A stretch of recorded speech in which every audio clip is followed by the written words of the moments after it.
तो साथियों, आज एक कदम स्वाभिमान की ओर में हमारे नए साथी विशाल भाई से अपन जानेंगे कि इन्होंने जीवन में कब नशा चालू किया और नशे के क्या दुष्परिणाम रहे और अब कैसा महसूस करते हैं वगैरह। तो हमारे नए विशाल जी से अपन जानते हैं। विशाल भैया, आप बताइए, नशा आपने कब चालू किया, क्या? सर, नशा मैंने चालू किया 15-16 साल की उम्र में, जब मैं 6th-7th क्लास में था। फर्स्ट टाइम मैंने अल्कोहल कंज्यूम किया, शराब। जब मैं छोटा था तब मुझे इतना पता नहीं पड़ता था, मज़े मज़े में शुरुआत करी थी। रेगुलर 1 साल तक चला। मेरे गली के बाहर एक भैया थे, उन्होंने मुझे सिखाया था, तो वहीं दुकान पे बुला के बिठा के रेगुलर पिलाते थे। धीरे छोटे छोटे पैक से शुरुआत की, फिर धीरे धीरे कब बढ़ता गया पता ही नहीं पड़ा। 1 साल निकला, उसके बाद 7th क्लास में आया, होली का समय आया। होली में एक्सीडेंट हुआ मेरा, और बहुत गंदे तरीके से मैं मरते मरते बचा। भगवान ने मेरे को एक नया जीवन भी दिया। मेरे घर वालों ने मुझे बहुत समझाया, रिश्तेदारों ने समझाया कि अब मत करना नशा, पर मैं उस टाइम भी मजाक में लेके बैठा रहा। 4-5 महीने तक कहीं गया नहीं बाहर, कुछ करा नहीं।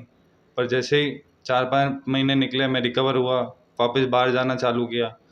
ड्रिंक तो नहीं करी, उसकी जगह दूसरा चालू कर दिया नशा, सूखा नशा, गांजे का नशा चालू कर दिया, जिसके कारण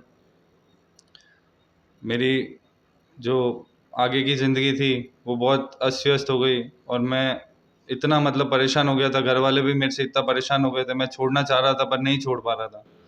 इस सेवा संस्थान में आने के बाद मुझे ये एहसास हुआ, और एक नए जीवन की शुरुआत करने के लिए इच्छा हुई अंदर से। पहले मैं बाहर था तब मुझे बिल्कुल लगता नहीं था कि मैं गलत हूँ। यहाँ आने के बाद मुझे एक एहसास हुआ कि हाँ, मैंने एक गलती करी नशा करके, और उसमें समय पर अगर मैं सुधर जाता, घर वाले कहते थे तब, तो ये दिन नहीं आता आज। पर आज के दिन मैं सुधार में हूँ। यहाँ से मैंने बहुत कुछ सीखा है, नशे से दूर रहना है। और नशे में जो मैंने गलतियाँ करी, घर वालों के ऊपर चिल्लाना, गालियाँ देना, कभी गुस्से गुस्से में हाथ उठा देना, घर छोड़ के चला जाता था मैं। घर वाले फ़ोन कर कर के परेशान हो जाते थे, खाना नहीं खाते थे। उनके जीव को चौबीसों घंटे दिक्कत ही दिक्कत, टेंशन ही टेंशन रहती थी माथे में। कोई सोता नहीं था शांति से। दादा दादी है, वो भी सही से सो नहीं पाते थे। मम्मी पापा है, वो भी रोते थे अंदर ही अंदर, पर कोई कहता नहीं था, क्योंकि मैं एक नशेड़ी बन चुका था।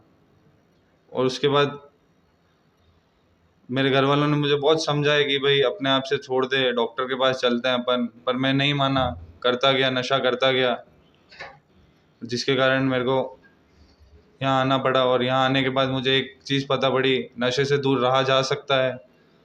एक एक दिन करके हम नशे से दूर रह सकते हैं, सिर्फ आज के दिन नशा नहीं करना है। और यही चीज़ अपन को आगे जीवन में कायम रखनी है, और जो जो गलतियाँ करी है उसकी क्षतिपूर्ति करनी है, माता पिता से माफ़ी मांगनी है, और हमेशा उनका साथ देना है। जो घर परिवार वाले बोल रहे हैं वही सही है। हम अपनी मर्ज़ी से कुछ भी सही नहीं कर पाते थे, अब घर परिवार वाले जो बोलेंगे वही करना है आगे। और नए बच्चों को क्या संदेश, जो इस पीड़ित बच्चे हैं उनको क्या कहना चाहते हैं आप? जो जो नशा करके आप लाइन पकड़ रहे हो, आप ये सोच रहे हो कि मैं सही चलूँगा या मैं लिमिटेड करूँगा, वो गलत फहमी है। एक टाइम पीरियड बाद आप इतने भारी नशेड़ी बन जाओगे, आपको खुद को भी नहीं मालूम पड़ेगा। दूसरा, धीरे धीरे करके चोरियाँ करना, लूटपाट, कहीं चोरी चकारी, बाहर भी शुरुआत घर से होती है, फिर कुछ टाइम बाद बाहर से चोरियाँ करना चालू कर देते हैं। किसी का मर्डर, जेल में जाना, इधर उधर, फिर वो चीज़ चलती रहती है। हम उस चक्र से निकल नहीं पाते हैं, और उससे बचने के लिए हमें कहीं ना कहीं नशा मुक्ति सेंटर में, केंद्र में, नशा मुक्ति सेवा संस्थान में आना ही पड़ेगा, जिससे हम नशा मुक्त हो सकते हैं और एक नया जीवन की शुरुआत वापस कर सकते हैं। तो साथियों, हमने अपने विशाल भाई की बातें सुनी और इन्होंने बहुत अच्छा लोगों को समझाया, बच्चों को, आने वाले पीढ़ी को भी समझाया नशे के बारे में। तो साथियों, नशा छोड़ना कोई बड़ी बात नहीं है, आप में हिम्मत चाहिए और आप नशा छोड़ सकते हैं। तो कहीं पे भी रिहैब सेंटर में जाके, आपको वहाँ डॉक्टर्स वगैरह अवेलेबल होते हैं, तो आप जाके इलाज कराएं और बेहिचक आप छोड़ सकते हैं। किसी प्रकार की कोई चिंता का विषय नहीं है और आराम से इलाज लेके आप छोड़ सकते हैं।